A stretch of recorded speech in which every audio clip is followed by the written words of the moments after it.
I'm Annie. Sitting in my studio, the morning sun spills across my desk, warming the silver watch on my wrist. I smile and whisper, I made it, Grandma. Outside, London buzzes with new clients and new beginnings, a life that finally fits. But it wasn't always like this.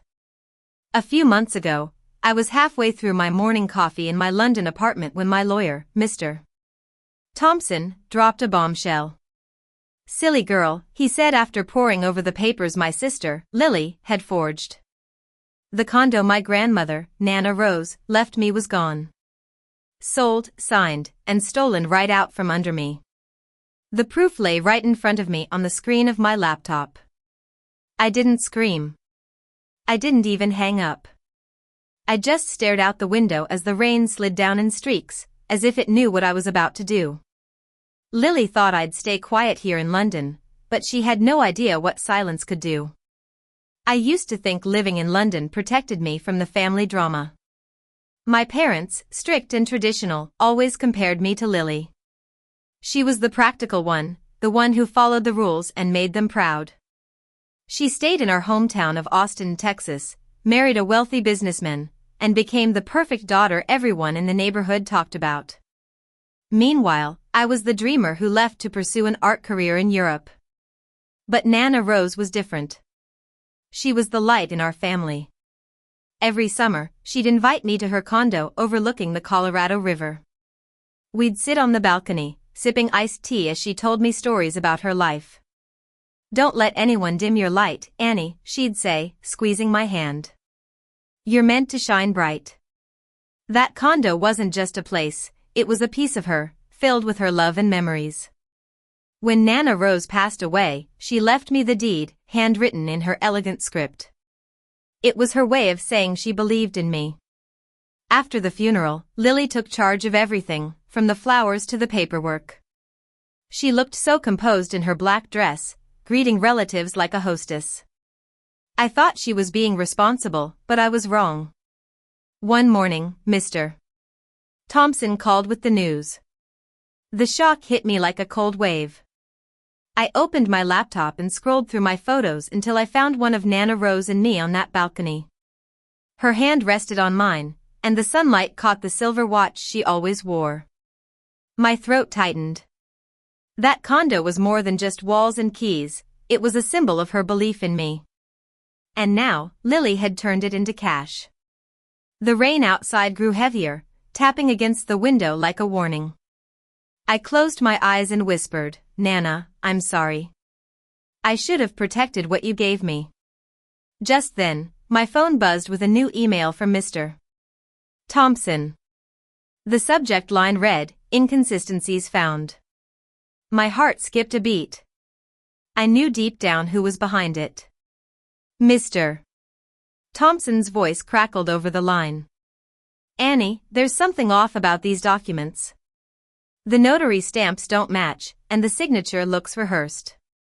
I pushed my chair back, staring at the screen in disbelief. Rehearsed? I asked, though I already knew the answer. He hesitated, then said, Silly girl, your sister must have forged it. Those words, silly girl, hit me hard. To him, it was an observation, but to me, it was a challenge. Lily thought I was too naive, too far away, and too trusting to notice. But I wasn't going to let her get away with it. I spent the next few hours gathering evidence. I dug through old emails, Nana Rose's letters, and digital scans of her handwriting. Every stroke, every loop became a piece of the puzzle. By midnight, I was surrounded by papers and empty coffee mugs. I sent Mr. Thompson the images and typed a final line. She thought I wouldn't notice. She was wrong. Almost immediately, my phone buzzed with a text from a blocked number. You've been asking questions. I froze. I typed back, who is this? But there was no reply, just the 3 dots that appeared and then disappeared.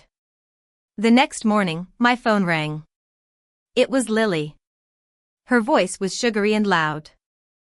Annie, you won't believe how busy I've been. I finally sold Nana's condo. Closed the deal last week. My fingers tightened around the phone. You sold it? I asked. Yep, she said proudly. Cash offer of $320,000. The realtor said I handled it like a pro. Anyway, I'm sending you $10,000 next week. I figured you could use a little help with rent over there. $10,000 from my inheritance. I took a deep breath and said, Lily, you realize that condo was mine. She laughed lightly, as if I'd made a joke. Oh, come on.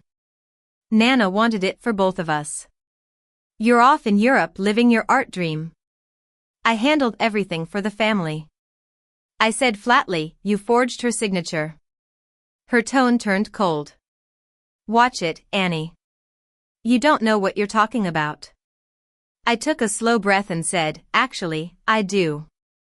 Mr. Thompson found inconsistencies, stamps that don't exist, and handwriting that doesn't match. There was a moment of silence, then a forced laugh. You're being dramatic again. Maybe that lawyer of yours wants more money. Don't embarrass yourself. She hung up before I could answer. I replayed the call, pressed record, and saved the audio. It was proof. Her arrogance had handed it to me. I sent the file to Mr. Thompson and wrote another email, proceed. Collect everything. That night, my mom called. Sweetheart, she said warmly, I just spoke to Lily. She told me she sold Nana's place. Such a relief to have that handled. Handled? I repeated, my voice trembling. She's been working so hard, Mom went on. You should be proud of her. Proud? I swallowed the bitterness in my throat. Did she tell you who inherited it? Mom paused. She said it was divided equally. I closed my eyes. That's not true, Mom. Nana left it to me. Mom sighed. Oh, Annie. Why start drama? Your sister's done everything right. Please, just let it go. The call ended, and I stood in the quiet of my apartment, surrounded by the hum of the fridge and the sound of the rain. They thought I was emotional and unstable, the silly girl who chased art instead of a real life. But I was about to show them the truth. I opened a new folder on my computer and labeled it Truth. Inside, I dropped files, recordings, letters, and comparisons. I was building a case against Lily. 3 days later, Mr. Thompson called. His tone was brisk. Annie, we've filed the fraud report. The court has issued a freeze on the proceeds from the sale. Lily's about to find out. I pressed the phone against my ear, my heart steady. Then I guess we wait. But we didn't wait long. By noon, my phone started buzzing non-stop. It was Lily. I let the calls ring, watching the notifications pile up like proof of her guilt. After 20 missed calls, I finally answered. What the hell did you do? She screamed, her voice panicked. I don't know, I said evenly. Why don't you tell me? Don't play dumb, Annie. The bank froze my account this morning. Do you have any idea what you've done? I didn't do anything, I replied. The truth did. There was a beat of silence, then a bitter laugh. You've lost it. You think you can ruin me?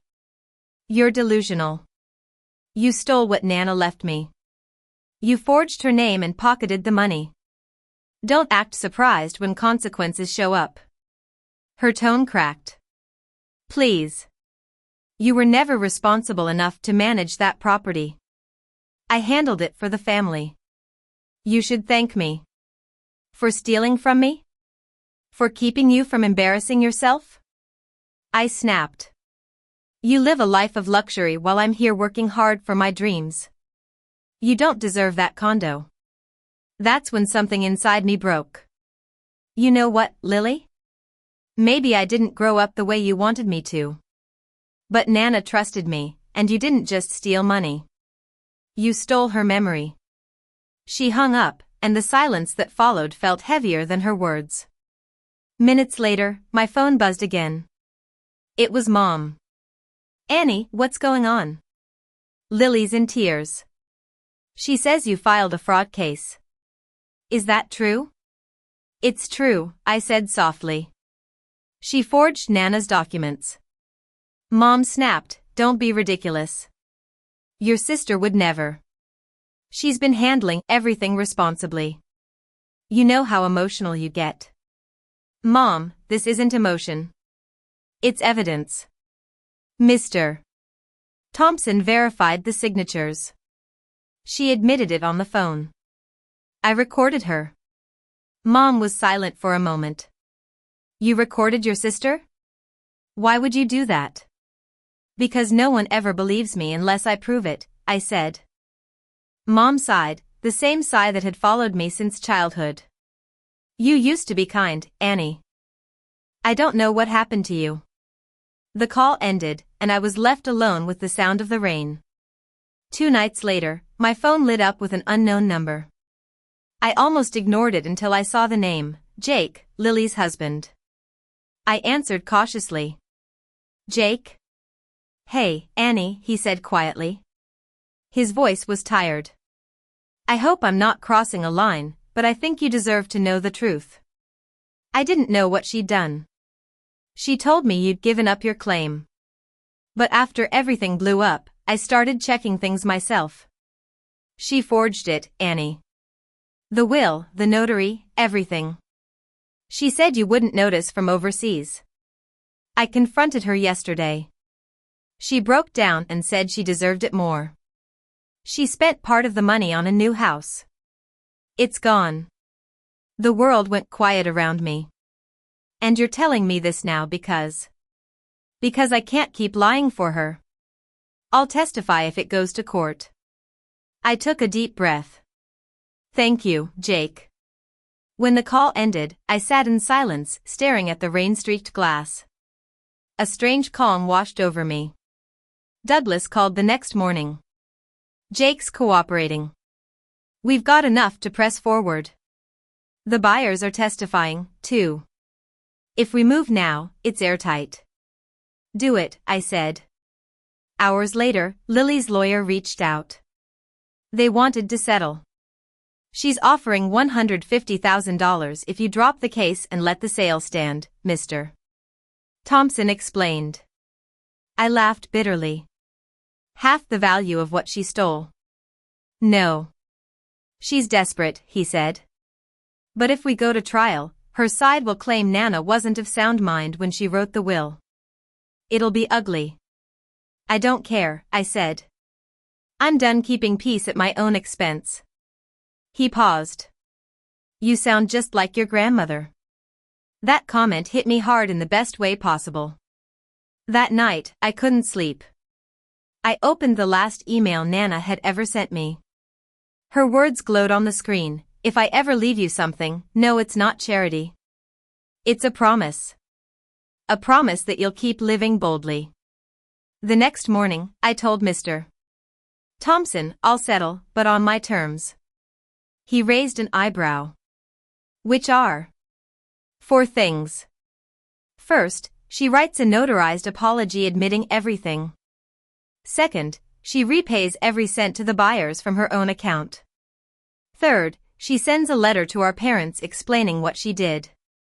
And fourth, she agrees legally to never contest another inheritance again. He blinked, then smiled slowly. Poetic. Brutal. I'll draft it. By sunset, he called back. She agreed. Her lawyer said she just wants it to end. When the PDF arrived, I opened it with shaking hands. The first page began, I, Lily Smith, acknowledge that I falsified legal documents related to the estate of Rose Miller.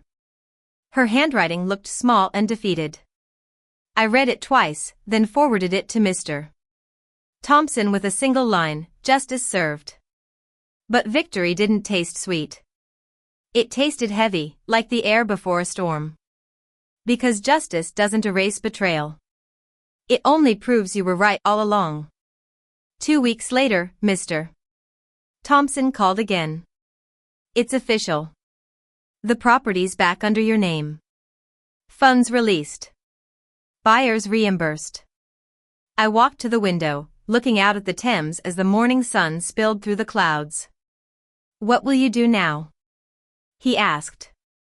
Sell it, I said quietly. Nana didn't leave it for me to hold on. She left it for me to move forward. When the payment cleared, I stared at the balance, $350,000. It wasn't the number that made me cry, it was what it represented, belief. I quit my job 2 weeks later and opened my own studio, Rose Creative. One desk, one client, one dream that finally belonged to me. A month later, a small package arrived from Austin. It was from Mom. Inside was Nana's silver watch and a folded note. She would want you to have this. I turned the watch over, tracing the engraving on the back, "The world is waiting."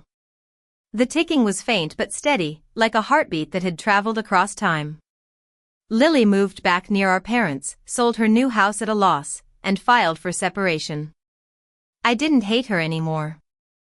I just hoped she learned what Nana taught me, that freedom and integrity are worth more than anything you can steal.